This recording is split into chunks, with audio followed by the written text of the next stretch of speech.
안녕하세요. 시골 목사입니다. 오늘은 사무엘하 7장을 살펴보시겠습니다. 7장에서는 하나님께서 세워주신 다윗의 언약에 대해 볼 수 있습니다. 1절입니다. 여호와께서 주위의 모든 원수를 무찌르사 왕으로 궁에 평안히 살게 하신 때에 이때는 다윗 통치 말기를 말하는 것입니다. 2절입니다. 왕이 선지자 나단에게 이르되 볼지어다 나는 백향목 궁에 살거늘 하나님의 궤는 휘장 가운데에 있도다. 이때는 브레셋을 쳐부수고 두로왕 히람이 백향목으로 궁을 지어주었을 때로 다윗의 통치 말기이기에 이 책은 연대순으로 기록한 것이 아니고 주제별로 기록한 책으로 봐야 할 것입니다. 3절입니다. 나단이 왕께 아뢰되 여호와께서 왕과 함께 계시니 마음에 있는 모든 것을 행하소서 하니라. 다윗의 성전 건축은 하나님의 뜻이 아니었기에 나단이 자기 생각을 피력한 것에 불과합니다. 그 밤에 여호와의 말씀이 나단에게 임하여 이르시되 꿈이나 환상 또는 직접적인 계시인 음성을 통해 말씀하셨을 것입니다. 5절입니다. 가서 내 종 다윗에게 말하기를 여호와께서 이와 같이 말씀하시되 내가 나를 위하여 내가 살 집을 건축하겠느냐. 내가 이스라엘 자손을 애굽에서 인도하여 내던 날부터 오늘까지 집에 살지 아니하고 장막과 성막 안에 다녔나니 애굽에서 인도하여 내던 날은 하나님께서 이스라엘을 과거 430년 동안 종노릇하였던 애굽 땅에서 건져내셨던 역사적인 날인 BC 1446년 아비벌 15일을 말하는 것입니다. 7절입니다. 이스라엘 자손과 더불어 다니는 모든 곳에서 내가 내 백성 이스라엘을 먹이라고 명령한 이스라엘 어느 지파들 가운데 하나에게 내가 말하기를 너희가 어찌하여 나를 위하여 백향목집을 건축하지 아니하였느냐고 말하였느냐. 이 말씀은 성전을 지으라고 말씀하신 적이 아무에게도 없다는 것인데 다윗이 전쟁에서 피를 많이 흘렸기 때문에 평화를 상징하는 성전의 건축을 허락하지 않으신 것입니다. 8절에서 16절이 다윗의 언약입니다. 8절입니다. 그러므로 이제 내 종 다윗에게 이와 같이 말하라.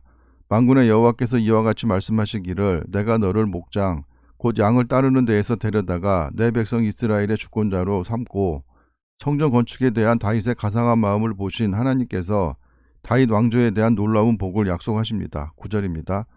내가 가는 모든 곳에서 내가 너와 함께 있어 내 모든 원수를 내 앞에서 멸하였은즉 땅에서 위대한 자들의 이름같이 내 이름을 위대하게 만들어 주리라.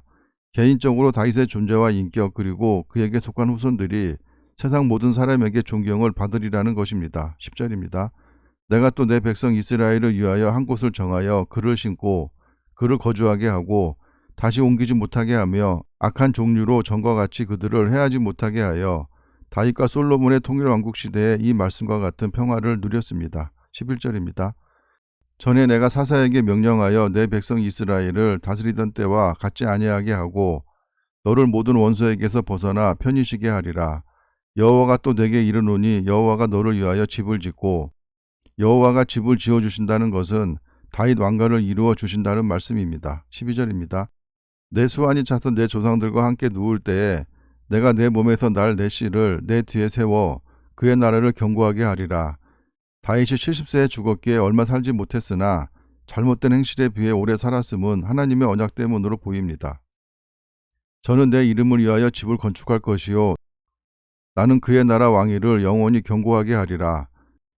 솔로몬 아들인 르호보암이 왕이 된 후 북왕국과 남왕국으로 나라가 쪼개졌는데 다윗과의 언약 때문에 하나님이 솔로몬을 치지 못하셨습니다. 14절입니다.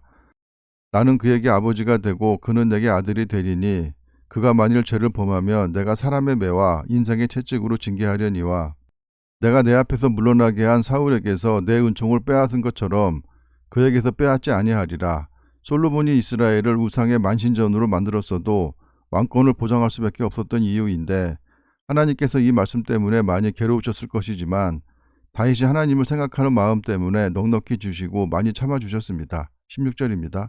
내 집과 내 나라가 내 앞에서 영원히 보존되고 내 왕위가 영원히 견고하리라 하셨다 하라. 다윗 통치 후 약 1000년 후에 메시아가 오셨지만 그 당시 이스라엘은 로마의 지배를 받고 있었습니다. 17절입니다. 나단이 이 모든 말씀들과 이 모든 계시대로 다윗에게 말하니라. 다윗 왕이 여호와 앞에 들어가 앉아서 이르되 주 여호와여 나는 누구이오며 내 집은 무엇이기에 나를 여기까지 이르게 하셨나이까. 앉았다는 표현은 유대인들이 앉아서 기도하지 않기에 하나님 앞에서 자세를 낮추었다는 말로 보아야 할 것입니다. 19절입니다. 주 여호와여 주께서 이것을 오히려 적게 여기시고 또 종의 집에 있을 먼 장래의 일까지도 말씀하셨나이다. 주 여호와여 이것이 사람의 법이니이다. 사람의 법이라는 말은 감사하다는 표현입니다. 20절입니다. 주 여호와는 주의 종을 아시오니 다윗이 다시 주께 무슨 말씀을 하오리이까. 다윗은 그 마음속에 부풀어 오르는 벅찬 감사를 도저히 말로 표현할 길이 없었을 것입니다. 21절입니다. 주의 말씀으로 말미암아 주의 뜻대로 이 모든 큰 일을 행하사 주의 종에게 알게 하셨나이다. 그런즉 주 여호와여 이러므로 주는 위대하시니 이는 우리 귀로 들은 대로는 주와 같은 이가 없고 주 외에는 신이 없음이니이다. 과거 모세가 토로하였던 것과 같은 신앙 고백입니다. 땅의 어느 한 나라가 주의 백성 이스라엘과 같으리이까. 하나님이 가서 구속하사 자기 백성으로 삼아 주의 명성을 내시며 그들을 위하여 큰 일을 주의 땅을 위하여 두려운 일을 애국과 많은 나라들과 그의 신들에게서 구속하신 백성 앞에서 행하셨사오며 주께서 주의 백성 이스라엘을 세우사 영원히 주의 백성으로 삼으셨사오니 여호와여 주께서 그들의 하나님이 되셨나이다. 과거 시내산 언약의 주제입니다. 25절입니다.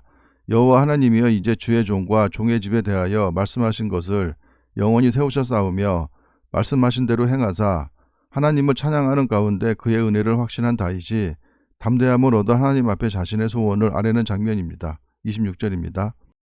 사람이 영원히 주의 이름을 크게 높여 이르기를 만군의 여호와는 이스라엘의 하나님이라 하게 하옵시며 주의 종 다윗의 집이 주 앞에서 견고하게 하옵소서.